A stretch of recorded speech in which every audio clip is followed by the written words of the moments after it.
The next morning, the sun rose just as it always did, casting its golden light over the compound. But for Amani, everything had changed.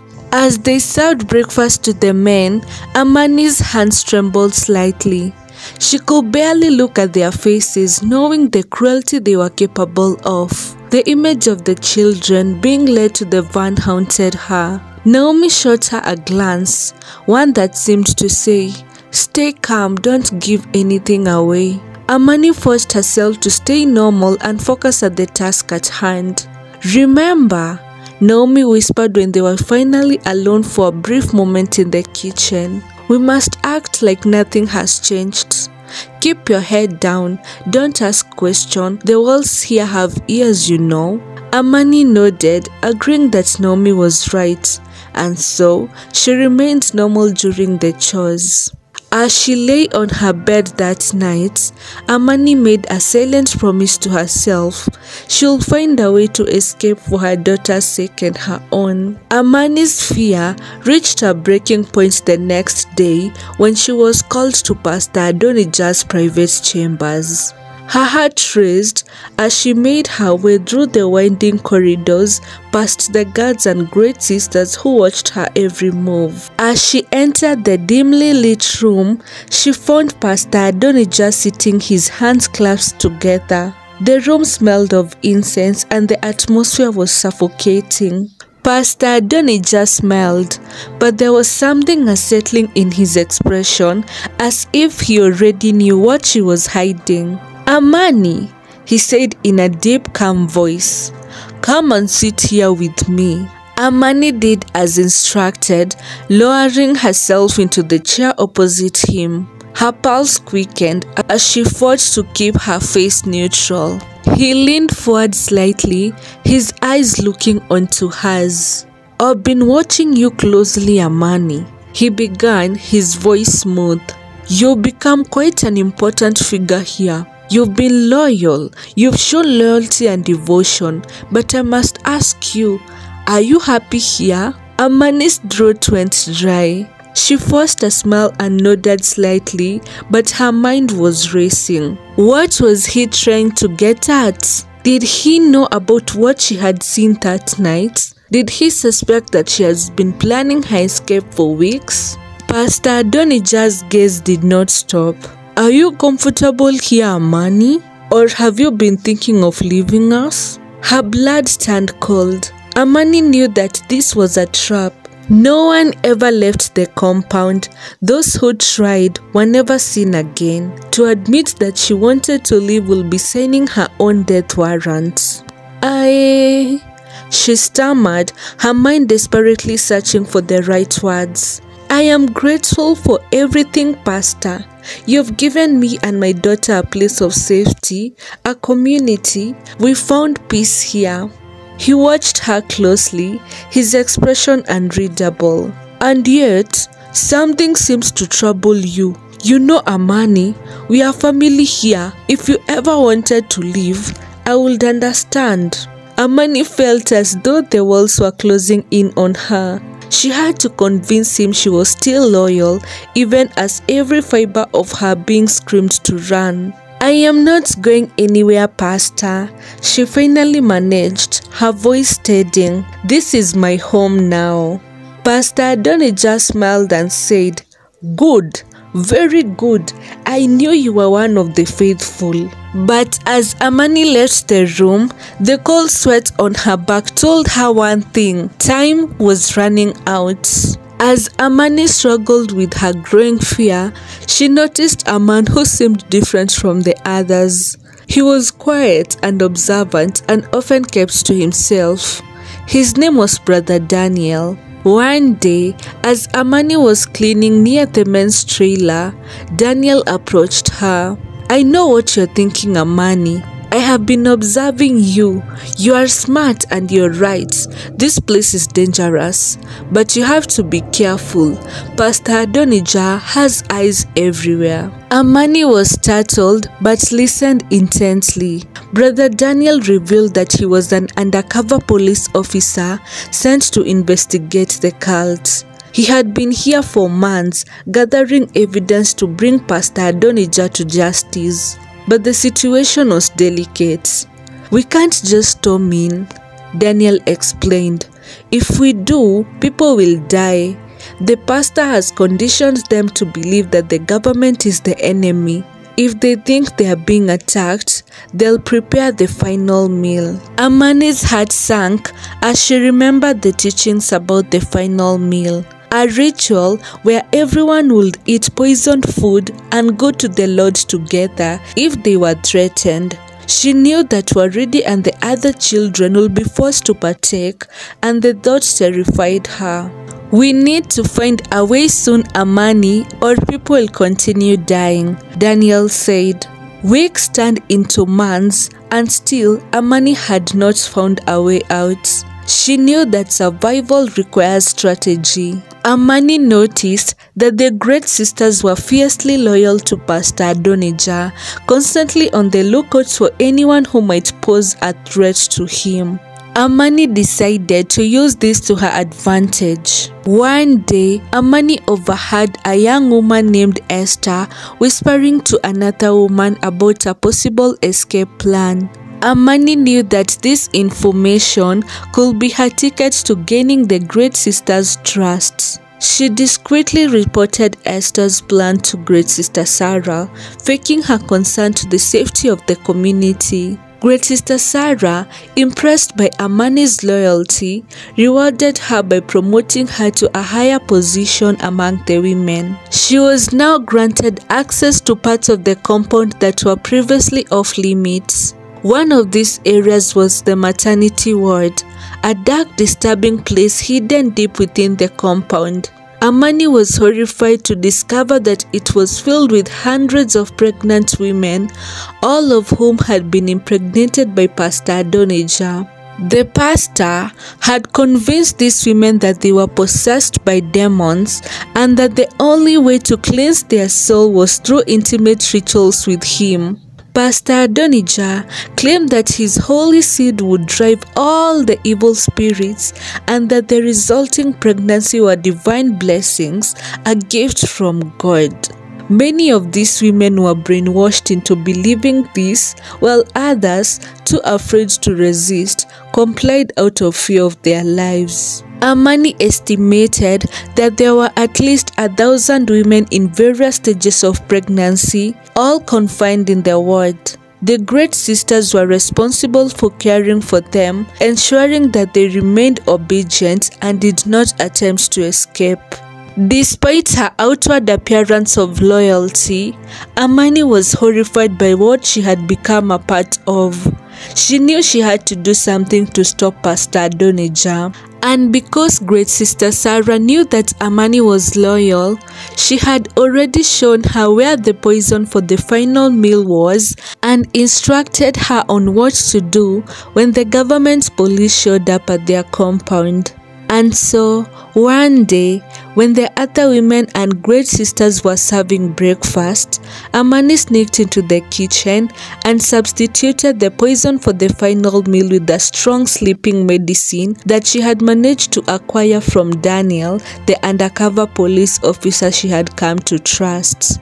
After that, she returned the bottle in the drawers and went back to serving breakfast without anyone noticing what she had done. The next day started like any other day. Amani had been in the kitchen, pretending to cook while her heart raced with the knowledge of what she had done. Suddenly, the sound of hurried footsteps echoed through the compound. One of the guards burst into the women's dormitory, his face pale with panic. His voice was breathless as he shouted, "The police! They are coming! The enemy government is here with them.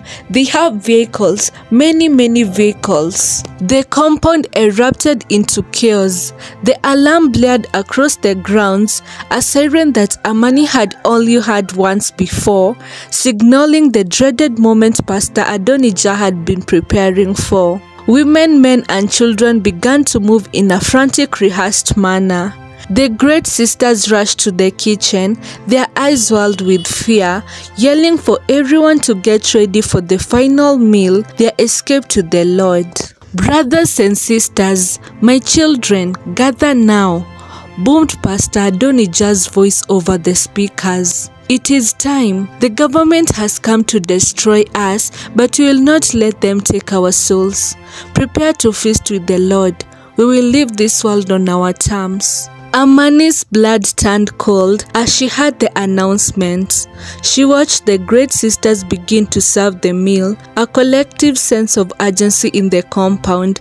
Her heart pounded as the women, men and children lined up to take their portions. Amani saw Pastor Adonijah standing on a platform at the front, his face serene, as if ready to ascend to a higher place. The great sisters distributed the food, their hands shaking, but they had no idea that the meal they were serving wasn't laced with poison. "Eat now, my children," Pastor Adonijah called out.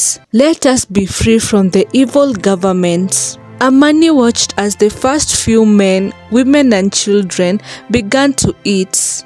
The tension in the air was thick, but soon, one by one, their bodies started to slump. It was happening. The sleeping medicine was working. The people who had taken the first bites slowly collapsed onto the ground as if they were simply lying down to sleep. The guards began to panic. "What is happening?" one of them shouted. "This isn't how it's supposed to be." Amani kept her head low, knowing she couldn't give herself away. She moved quietly through the crowd, her eyes scanning the scene. People were falling asleep all around her, and soon even the great sisters who had eaten as well started to drop. Pastor Adonijah stood frozen on the platform, confusion clouding his face. He had not eaten yet, still waiting for the moment of his so-called glory. His voice was sharp as he barked orders to the guards. "Get the men, get the children, get the women. Why are the ones who have taken the final meal falling asleep?" It was then that the sound of approaching sirens filled the air. The government vehicles, police cars, trucks and helicopters were drawing closer, and now there was nothing that Pastor Adonijah could do. The guards tried to shoot the police, but their guns had no bullets since Brother Daniel had secretly removed bullets from all the guns. The compound gates burst open and armed police officers spilled out, weapons drawn. Amani's breath caught in her throat as she saw Brother Daniel, the undercover officer, approach Pastor Adonijah. Pastor Adonijah tried to bolt, but the officer grabbed him by the arm, pulling him down from the platform. "It's over, Adonijah," Daniel said, his voice cold. "You are under arrest, you criminal." Pastor Adonijah thrashed and spat, but it was no use. The guards who were trying to fight the police were also arrested. Amani and the few people who had not taken the final meal watched as Pastor Adonijah, the man who had claimed to be a savior, was dragged away in handcuffs. The people and the children who had taken the final meal remained in deep sleep, unaware of the chaos around them. The 1,000 pregnant women were taken to safety, and efforts were made to help them recover from the trauma they had experienced. Amani went to where Waridi was sleeping on the ground together with other children. Amani scooped Waridi, who was in deep sleep, into her arms, holding her tightly as if she would never let them go again. In the days that followed, the full story of Pastor Adonijah's cult began to unravel. The compound was sealed off as a crime scene, and the authorities started to piece together the horrors that had taken place there. Dozens of women and men were interviewed, revealing the extent of the manipulation and abuse they had suffered under Pastor Adonijah's rules. The women, who had been taken to the punishment trailer, told stories of torture, humiliation, and psychological torments. Amani listened in horror as they recounted their experiences, realizing that she had come dangerously close to suffering the same fates. The graves where the women had been buried alive were uncovered, and the children who had been sold as sex slaves were returned back to their families, and the people involved in this crime were arrested as well. The news spread quickly, and the nation was shocked by the revelations. The government vowed to bring Pastor Adonijah and his accomplices to justice, but for Amani, the real battle was just beginning. The survivors were offered counseling and support as they tried to rebuild their lives. Amani and her daughter were taken to a safe house where they were provided with food, shelter, and emotional care. The day of Pastor Adonijah's trial came, and everyone was curious to see how it would go about. The trial of Pastor Adonijah and his followers was a media sensation. The courtroom was packed with journalists, survivors, and the families of those who had been lost. The survivors, including Amani, testified, recounting their experiences in the sanctuary with strength. Pastor Adonijah sat silently throughout the trial, his once mesmerizing voice now powerless. The verdict was swift and unanimous. Pastor Adonijah and his closest followers, including Brother Joshua and Brother Gideon, were found guilty of multiple counts of murder, kidnapping, and abuse. Evidence was also presented that Pastor Adonijah was a drug dealer who sold drugs in the church, as no one will suspect him. Pastor Adonijah and his closest followers were also found guilty of child trafficking and stealing money. They were sentenced to life in prison without the possibility of parole. For Amani, the verdict brought a sense of closure. Justice had been served, and the man who had caused her so much pain will never hurt anyone again. But the scars of the past will take time to heal, and Amani knew that the journey ahead would not be easy. Weeks after the trial, Amani and her daughter were relocated to a new town, far away from the horrors of the sanctuary. Amani found a job at a local school, and Waridi was enrolled in kindergarten. She and Waridi found happiness in their new town, and Amani became involved in a support group for survivors of cults, sharing her stories and helping others who had gone through similar experiences.